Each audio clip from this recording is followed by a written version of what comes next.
Hi, friends. Welcome to Lotus in the Light. My name's Jennifer. It is the day after Christmas, so if you're watching when this was recorded, actually, it probably won't get posted potentially for a few days, but I hope you had a wonderful holiday. I'm in the middle of recording the high vibe diet videos, and I'm just trying to figure out which direction I want to go today, which pounds we want to shed in this video, which weight we want to shed in this video. Um, and I keep thinking about what holiday foods do and what that holiday meal does to us and our self-esteem, and just like the mental stories that we tell ourselves over the holidays. There's very good reasons why we eat the foods that we enjoy over the holidays. They can be very nostalgic. A lot of times they're foods that we might get only once a year at that holiday, or maybe two or three times a year for us. I know that's how it is for us throughout the holidays. We have things we only eat at Christmas and Easter, for example. And so you get those things and you're like, yes, give me more. I want to eat more because you know you're not going to have it again for 6 months, right? Um, and then a lot of times what comes with that is a lot of guilt and shame. And then you take in account a lot of times holidays are just very emotional for people. They're not always times of great joy. Sometimes they also bring great sadness. And food, provides a comfort food in particular is very much a dopamine hit and very much serves as a medicine for us in that way. And so, but again, a lot of times it comes with a lot of guilt and a lot of stigma. And so when we talk about shedding weight in 2026, let's think about the weight that we carry from belief systems that are no longer serving us, that are not doing us any good, and how those belief systems become like literally like bricks around our neck. It's like jumping into a pool with bricks tied around your neck, and you're just drowning in um, I'm going to call them truths that you're finding are really no longer true for you. And the reason why I call them truths is that as long as you cling to them and hang on to them and believe them, they are true for you. But I believe if you're watching this video, it's because God has called you to this message and is showing you and telling you that you're ready to move on from some of these belief systems. And here's the challenge, and we'll get into what some of them might look like, but here's the challenge with shedding beliefs. That can feel scary. A lot of times we have an unhealthy attachment to our belief systems.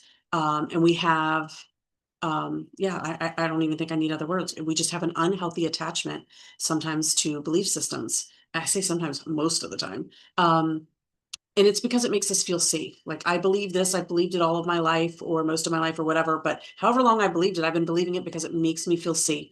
It makes me feel protected. It makes me feel in control. It makes me feel whatever, you fill in the blank. It makes me feel seen. It makes me feel heard. It makes me feel loved, whatever it is. And then you cling to those belief systems. And then when you're being challenged internally, don't worry about the external challenges, okay? When you feel challenged internally about a belief system and you start questioning, um, why am I believing this? Or maybe you're not questioning it at all and it's time to. And here's how you know. Spirit uses negative feelings, and they will start as feelings, they will start as emotions. If you continue to suppress them, and the emotions is how spirit is communicating to you. If it feels good, if it feels positive, if it feels loving, if it feels like fruit of the spirit, then spirit, God is telling you you're in alignment. You're in alignment with your true authentic self. You're in alignment with divine love. You're in alignment with your soul, with your purpose, whatever it is. And when that feeling feels negative, it's God telling you there's something out of alignment. We want to judge what it is that's making us feel negative. We want to say, "Ooh, that thing, eating that food gives me a negative feelings. Therefore, I shouldn't be eating the food." But spirit is just using the experiences, the circumstances, and the things in our physical world to reflect back to us what's going on the inside. So that really has nothing to do with the food. If food is making you feel some kind of way, it's just something that you have going on in here. And if that something is negative, that's spirit's way of saying you need a chiropractic adjustment here. Something's out of whack. You are believing something that isn't in alignment with who you truly are and isn't in alignment with divine truth. Okay. That's all that negative feeling means. So don't judge it. Don't judge yourself for it. Don't judge the food for it. Give thanks to the food. Thank you for being delicious. Thank you for being part of our family traditions. Thank you for just adding some flavor and fun to our holidays. Be thankful for it. Eat it up. Listen to your body though. If you're feeling full, probably time to stop. It's okay to take some leftovers if you want, so you can have it again if those are special things you only get once a year. But listen to your body. I mean, that's what we should do. But don't guilt yourself. Guilt is not one of God's tools. It just simply is not. But God will allow us to learn from our feelings of guilt. That is that negative emotion that God is saying, hey, if you're feeling this emotion, it's because you've tuned out from hearing me. You're out of alignment. Tune back into me and let me tell you the truth of it. And so that's we have a lot of hangups around food. So for example, we know that comfort foods can give us a dopamine hit. And so we think of that as being a negative, like crutch, if you will, like, oh, okay, so you're eating something that's giving you a dopamine hit, and that's creating that's creating bad behaviors. Well, it could be creating an addictive behavior. And we know that addictions, no matter what you're addicted to, an addiction is just an effort to feel in control and find your power. Okay. But there's a different way to find that. But just because you eat comfort food when you feel sad doesn't mean that you have a food addiction and that you're abusing that relationship with that food. You can have a healthy relationship with comfort food where you say, oh, I feel sad today. Or, if you're craving a food and you acknowledge like, oh, I get it. It's because I feel sad and I need a dopamine hit. Great. Thank you, food, for being a great dopamine hit for me when I need it because I'm feeling a little sad today. And that's just one way that I can get a little dopamine hit. There's, higher vibrational ways. There's ways to improve how you feel that don't involve food, that don't involve outside physical things. But there are also ways that do. I mean, think about all the things that we have in this physical world that we use to make ourselves feel better.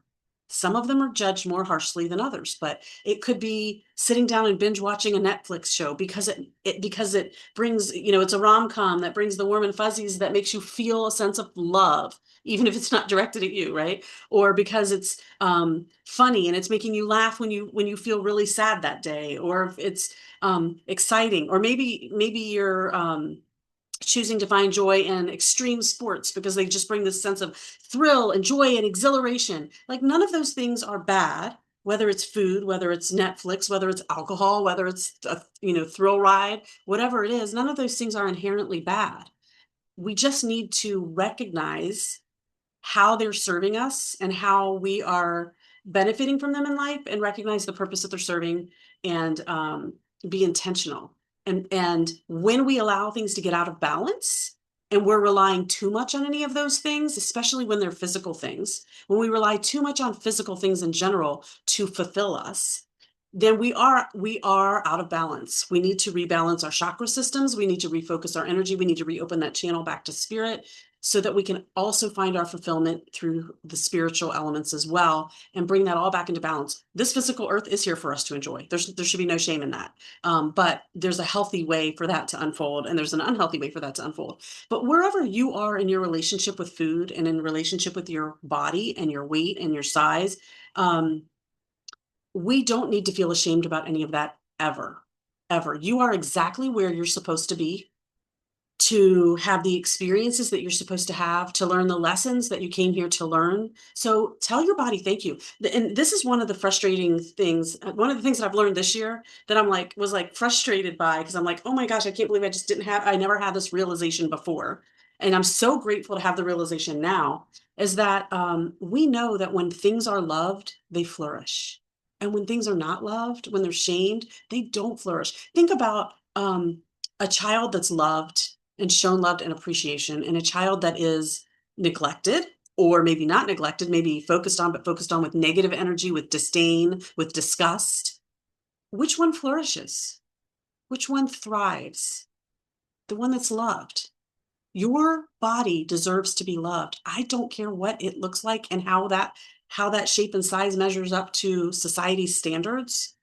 It deserves to be loved. And if you don't feel like your body deserves to be loved, that is something you're telling yourself that I believe is out of alignment with what your soul knows to be true, with what God knows to be true.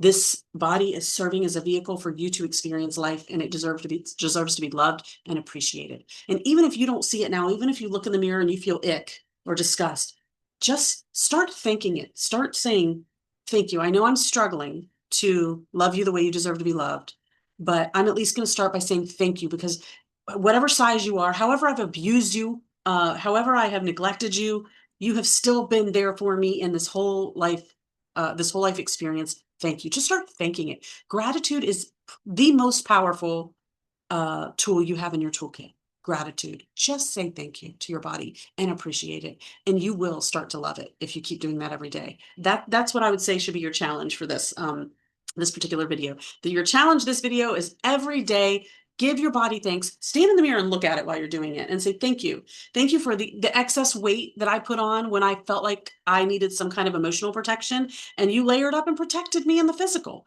Or thank you for whatever, giving me that elbow ache, because if I didn't have the elbow ache, I would have never discovered that I had this other issue. And, thank you for that.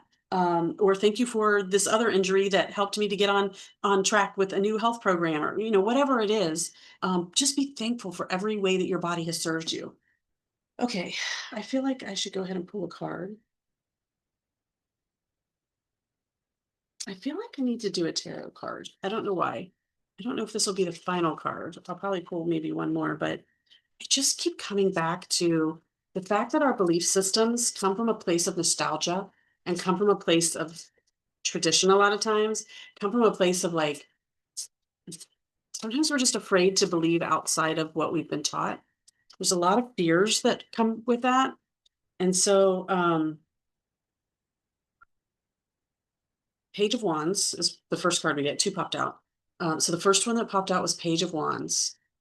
So Wands is all about your intuition, your knowing and understanding. And Page of Wands in particular, it's like you're starting to understand something new. You're starting to,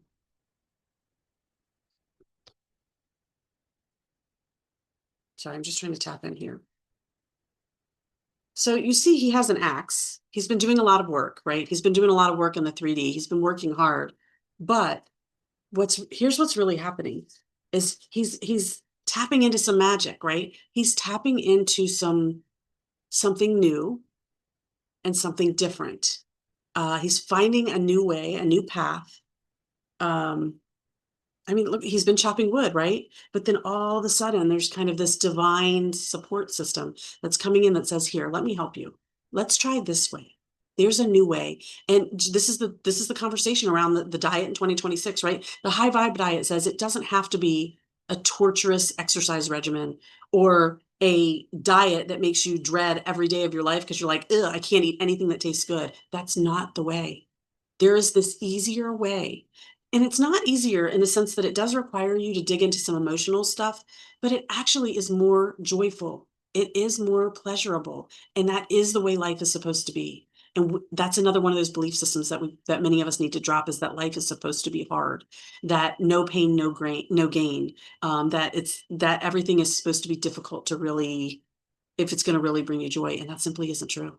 It isn't. So he's finding another way that's not as hard. And then we have Queen of Swords. So Swords is all about the stories, all about our truth. That's what Swords is all about. It's all about our truth and the stories that we've been telling ourselves. But she's the queen. She's owning it. She's found this new truth. So it's like you're starting out, you're figuring out that there's this divine energy that wants to help you and ease this process for you, ease this process of getting healthy for you. And you're heading towards this Queen of Swords energy. But look, she's tapping into some ancient wisdom. Maybe you have some inner sense of like, there's a different way, and your ancestors and their spirits are probably supporting you and figuring that maybe there's an old family cookbook,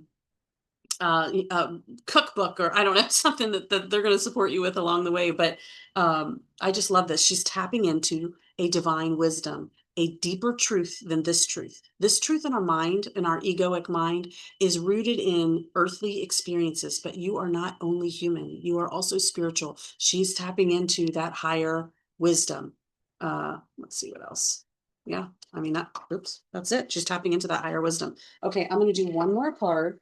And again, I feel called. Do I feel called to this? To the self-love oracle again? because this is what this is about. This journey, this high vibe diet is about loving ourselves and discovering new truths and shedding the old truths. And again, you're going to have to grieve the loss of those old truths because they a lot of times have brought us comfort, right? The same way food brings us comfort. Truth brings us comfort because it makes us feel safe and it gives us a solid foundation. And when we start disrupting those things that we used to believe or that we still believe, when we start questioning those things, that feels scary. But spirit's letting you know they're here to support you. There's an easier way and there's some divine truth and divine wisdom. Um, there's no circumstance where spirit doesn't have your back. It might feel like it when we're tuned out, but there's no, that's what I've come to discover this year. There's no circumstance where I am not divinely loved, supported, and protected 100% of the time. And if you believe any different about yourself, I don't care what you're doing. If you believe anything different than that, then you are out of alignment with God. And you'll know it because it will be a negative feeling. That's how they tell you. That's how they show you. Okay, and so we're getting soul lesson, nobility, because you are nobility. I love that. You are noble. Look, it's another body image again, too. I love it. It's another like, it's like a, I'm not afraid to show it because I don't think it shows enough. But it's aura chakra, it says, and it's the soul lesson is nobility. I love this because you are nobility. It breaks down, it's a 29 and it breaks down to an 11. And that is a master number. I love that. That says that you're on the right path. That's what that says for me. That's what that means for me is that 11 is like you're on the right path. That's your spirit guides, your guardian angel, God telling you you're on the right path. This card comes to guide you to command your field, clear your aura, and surround yourself with resounding love. When your aura is clear of subconscious garbage, these are the things that your beliefs that it's time for you to shed. That's the garbage, right? And when you shed that here in your heart, you will shed it. You'll start to shed it physically. I promise you. I'm doing it myself. I'm living it. When your aura is clear of the subconscious garbage and filled with the highest virtues, you attract positively charged energy. Your aura is home. You live in it your whole life, and those who come close to you also share this space. Your aura provides protection against disease and negative environmental influences while also projecting your intentions into the world. A powerful eighth chakra is noble like gold, automatically deflecting and filtering negative influences and radiating magnetic vibrancy. Your aura can be kept clean and be enriching, comforting, nurturing, powerful, and inspiring. Those in your company will feel these positive energies coming from you. Our aura becomes weak if we behave in a diminished way, and we also become vulnerable to viruses and the negative and aggressive attitudes of others. Your opportunity when working with the aura is to ensure that you maintain a noble attitude, even when under extreme pressure. When you behave in a noble manner and radiate your best qualities, you will feel happy within yourself, and what you project will also benefit others. You have been stirred to raise awareness into your heart, and your inner truth is becoming hard to ignore. You know intuitively that you must align even more with your heart wisdom and truth so you can project this powerful, unified energy throughout your aura and into the world. In your heart, you know you came here with a unique purpose, a wonderful contribution to the co-creation of this golden era. I love this. I love this. Stand with your feet firmly and evenly grounded and sweep your arms up and down by your sides through your aura, breathing deeply and smiling and say, I am the light of my soul. I love that. Look in the mirror while you're doing it. That's love your body. Your body is the light of your soul on this earth. Oh, I love this message. Okay. I hope this was beneficial for you. Thank you. Peace out.